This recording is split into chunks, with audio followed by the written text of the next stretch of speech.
Everyone, welcome to PUC Online Classroom.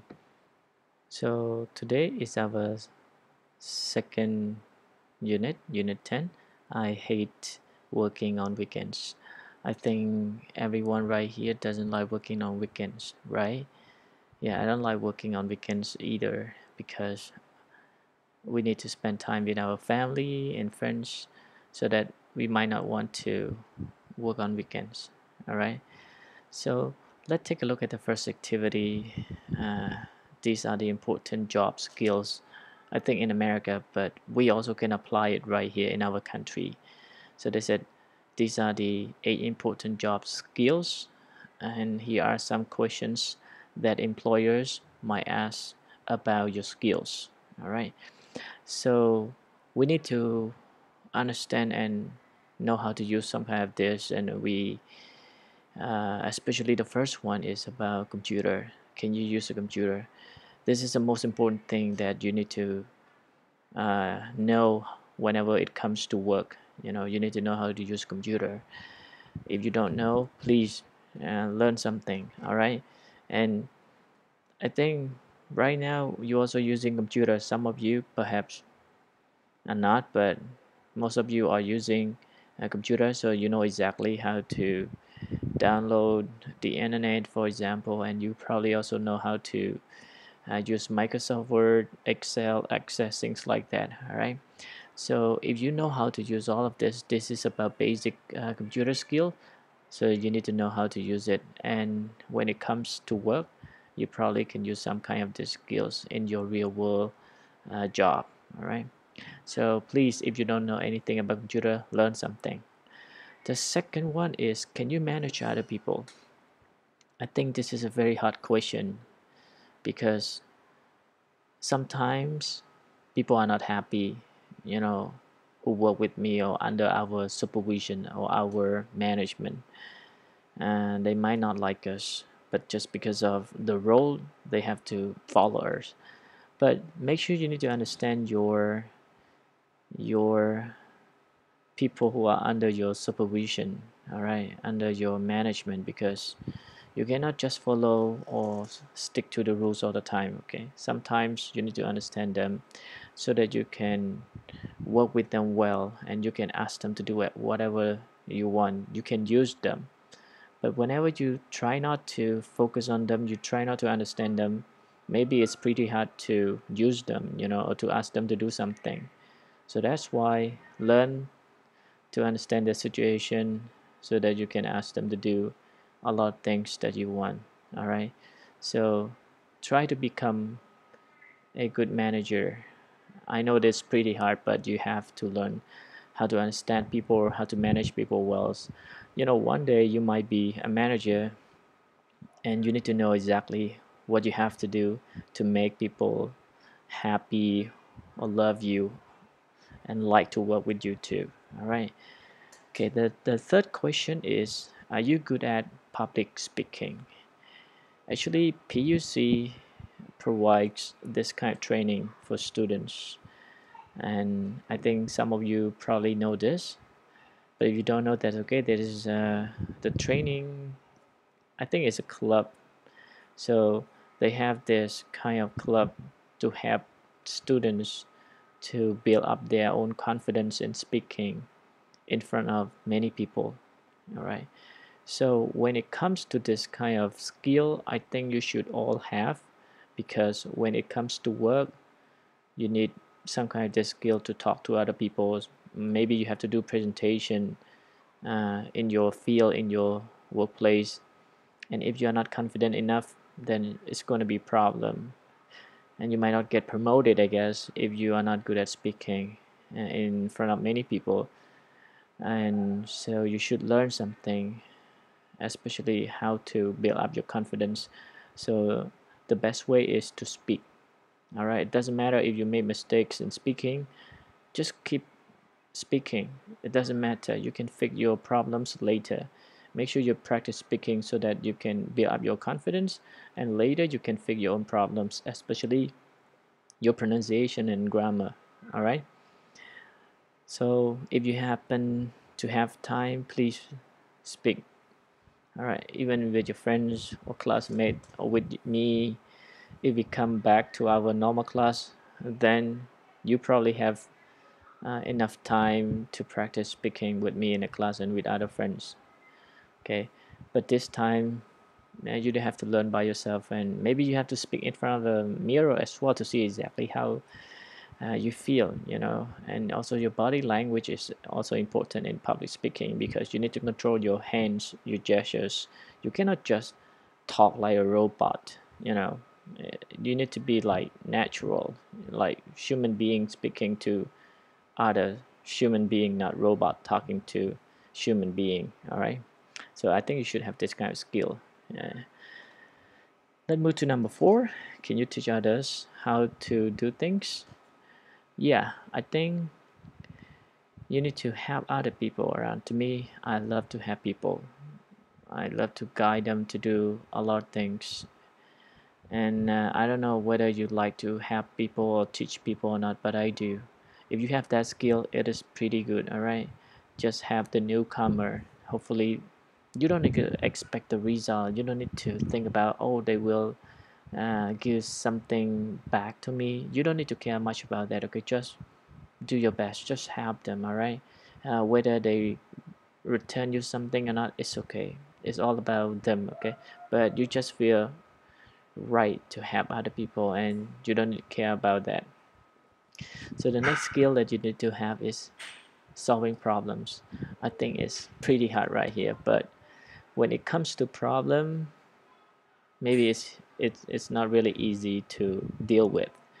But uh, for me, I would like you to understand the problem, and you have to break it down into smaller pieces, uh, and try to fix the smaller one, because if you don't break it down and you try to solve uh, in a big way, maybe it's pretty hard for you. Let me put into this example. You have assignment to do 1 week, all right, and you just get stuck with the topic and you don't know what to do, all right. So you don't break it down into smaller pieces, so that you can answer smaller things and later you can combine them together, it becomes the big one. So that is the reason you need to learn how to divide it tasks into smaller parts. Okay, you can ask question why it happens like this, why it's not like this, why it's not like that. So when you keep asking you yourself with the topic, with the assignment, and you probably will find out the way that you can get information or you collect information from your own questions. And that is the way how we break things down. And whenever we can solve the smaller things, we can finally solve the big things. All right. Okay, let's go to number 6. Do you manage money well? This is another job skill. I think everybody knows how to manage your own money, but I believe that females or ladies are much better than us, right? Yeah, they know exactly how to spend money. Guys probably not. They just love to spend. They don't want to manage their money. All right. Yeah, it's pretty hard, when it comes to this question. Uh, but I believe that ladies are much better in terms of managing their own money. Okay. Number 7, do you work well with people? Yes, you need to have also that skill. You are not going to work alone. All right. But if you have a business, of course you can work alone, but you need to have someone to help you. You cannot just do alone or do individually. You need to work with other people. You need to get on well with other people. All right. You need to understand other people. So whenever you understand all of them, you can work with people well. Okay. So remember that we cannot just do anything by ourselves alone forever. So we need somebody to help. Last one is number 8. Do you speak other languages? When it comes to this question, I think yes. The answer is yes, because we need more languages to communicate with other people. All right. Um, whatever skills you have, you need to have language, especially English, that is the international language. This is a business language. Then when you go anywhere, when you have business meeting, for example, then you need to know how to communicate with them in English. If you don't speak their language, maybe they can also speak English, because English becomes the international language. So we should use it, to communicate with other people. And if you have time, you can study more than a language. You don't need to study only English. If you happen to know Chinese, that's pretty nice, because as you can see right now in our country, there are so many Chinese people, and there are so many jobs who owned by Chinese people, and if you can speak Chinese, that is good. But I'm not talking about the virus, okay? I just talk about the importance of understanding Chinese in general, but English is always the first, all right? So these are the skills that you should have with your own major. So you should understand how to get all of them, and this is gonna help you in the future or whenever you apply for a job. Okay, so now let's go to number 2, conversation. I need a job. So I will attach the listening in this unit for you so that you can listen and write an answer to the question, especially in part B. In this question, Dan and Brett are looking for a job, so you just listen to them, and especially in part B, answer to the question, just only one. What else does the job require? So Brett is applying for a job, and he gets a phone call, I think, from the job he has applied for. So you need to listen and find out the answer. What else does he has to have? Okay, so I will attach the audio track so that you can listen and get the answer. Later I will give you the answer. All right, so now let's go to number 3, which is about grammar, gerunds, and short responses. So right here we have 2 grammar points. One is gerunds and short responses. I will begin talking with gerunds first. As you can see right here, whenever it comes to gerunds, we also need to talk about infinitive, right? So right here we have positive, and this one is negative statements, okay? But we use with gerund. So let's begin with the positive one. I love traveling. I hate working. I'm good at using. All right, so the negative one is I don't mind working. I'm not good at selling, and I can't stand commuting. So these are verbs that we use with gerunds, okay? And I will talk about short responses later. Actually, you have learned already in you, not in unit, I'm sorry, it's level 2. You study short responses.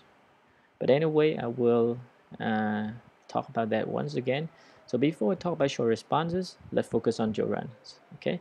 I will go to another file. If you take a look right here, when it comes to gerund, we also have infinitive. So I like to begin with infinitive.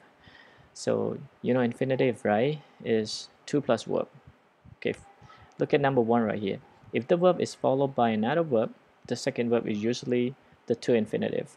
So we call to infinitive. Just an example right here. I can't afford to buy a new house.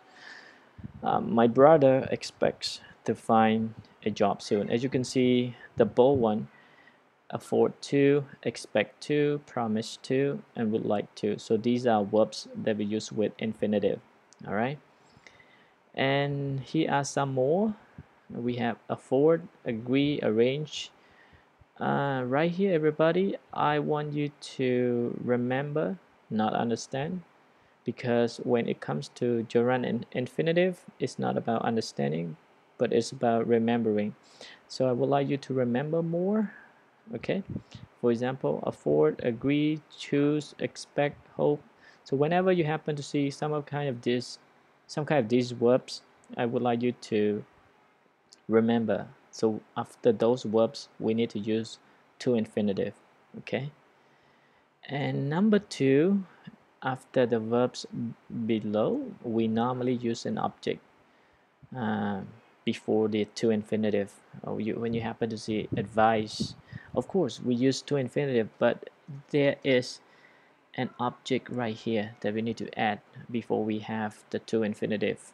Okay, so for example, we have invited, but not invite to have, but we have invited her to have. She persuaded me to go. You see that? So these are the verbs that we need the object pronoun before the to infinitive. Okay, you also have to remember this one. And I think these verbs are not related it's not related to our grammar point, but that can be your extra one. So now here comes our lesson, gerunds. B. You know that gerund is verb ing, or you can say it's a verb that functions like a noun. All right. So right here, let's take a look at the first one in gerund. Gerunds are used as the object of certain verbs. So we have an object, gerund as an object. For example, I enjoy going. So going is an object of a verb enjoy. All right. And the second one, they suggested meeting. So meeting is an object of a verb suggested. So when you see enjoy, when you see suggest, the verb after all of these are gerunds. Understand? So here are some verbs followed by gerunds. So we have admit, avoid, appreciate, mind, consider, so on and so forth. Right here, I also need you to remember. So we don't need to understand that because it's nothing else besides remembering. So we have to remember more. The more we remember, the better we are. Okay. So please try to remember all of them. And number two is also gerunds, but we have some kind of preposition before that gerund. We call object of preposition. All right, gerund function as the object of preposition. So usually when you see good, you say good at, right? And tired, tired of, and we have look forward to. But after these prepositions, there will be gerunds. All right, as you can see right here, I'm good at planning. Okay, and in this case, you also have to remember it's not a, it's not about something that we have to understand, but it's about something that you need to remember. Okay, and here are some more. Here are some common preposition combination followed by gerunds. Yeah, it's just like to infinitive, we have some kind of preposition. And now we also have gerund right here as well. Be excited about doing something. All right, so these are what you have to remember. And group C, don't worry, I will attach this file and then you can have this. And group C right here is a little bit special. If you take a look at the subheading right here, they said verbs followed by either infinitives or gerunds. So it means that these are the verbs that we can use with both gerund and infinitive. And look at the meaning. They said verbs follow may, I'm sorry, verb below may be followed by both with little difference in meaning. So you can say begin to rain or begin raining. Actually, they almost the same, but it's pretty hard to explain you the differences, but it's just a little bit different. Let me say that they are the same right here. So the meaning is not different whenever you say it began to rain or it began raining. Understand that? So this group of verbs you have also to remember. All right.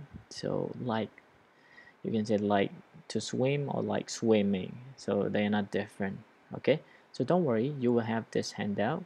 I will attach in our PUC online classroom. So now let's move on to the next short responses. I will talk about short responses right here. So I have another handout for you. So short responses, actually you already learned from level 2. But let me talk about that once again. So when you talk about short responses, it's the way you agree with the statement. If the statement is positive, you have to use so and to. If the statement is negative, you have to use neither or either. All right, so it's something that you have to remember, and also you have to understand right here. So let me begin with the form positive response. So whenever the statement is positive, we have to use so and to. So the forms are below right here. So we have so, auxiliary verbs plus subject and full stop.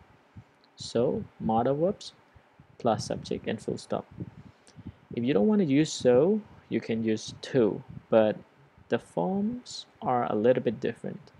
So we begin with subject first, auxiliary verb, comma, and to, full stop. And we also have subject, modal verbs, comma, and to, full stop. Let's take a look at an example. We have 3 examples right here. A, I love traveling. So you agree with A, you can say so do I, or I do too. So if you take a look at the form right here, is so. Do is an auxiliary verb, and subject is I, because I here refers to speaker B. And how do we know that we need to use do?